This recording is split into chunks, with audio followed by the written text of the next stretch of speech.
ஏஆரோட லேட்டஸ்டான hit பாடல் ஒண்ணு இங்கிலீஷ்ல வந்திருந்தா எப்படி இருக்கும்? காதலிக்க நேரமில்லை படத்துல வர்ற நெஞ்சை இழுக்குதடி பாட்டு இங்கிலீஷ்ல வந்திருந்தா எப்படி இருக்கும்னு திங்க் பண்ணி ஒரு வெளிநாட்டுக்காரர் வீடியோவை ரீலா இறக்க அதை அப்படியே இன்ஸ்டா ஸ்டோரியா வச்சு மகிழ்ச்சியை வெளிப்படுத்தி இருக்காரு நம்ம ஏஆர் ரஹ்மான். என்னையா பனி இப்படி கொட்டுதுன்னு சொல்ற அளவுக்கு ஒரு இடத்துல பனி கொட்டுதுங்க, எங்கன்னு பாப்போமா? நம்ம ஊர்ல பனி குறைஞ்சு ஆகா லைட்டா வெயில் பொழக்குதுன்னு ஃபீல் பண்ணிட்டு இருக்கோம்.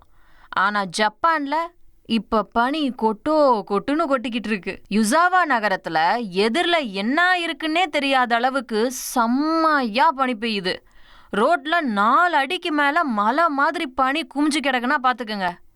சரி, வீட்டுக்குள்ள இருக்கலாம்னு பார்த்தா வீட்டுக்கு மேல மாடி கட்டின மாதிரி பனி கொட்டி கிடக்கு. எப்பா, நாங்க இப்ப வெளியே போறதா இல்ல வீட்டுக்குள்ளே கிடக்கிறதா அப்படின்னு மக்கள் புலம்பிக்கிட்டு இருக்காங்க.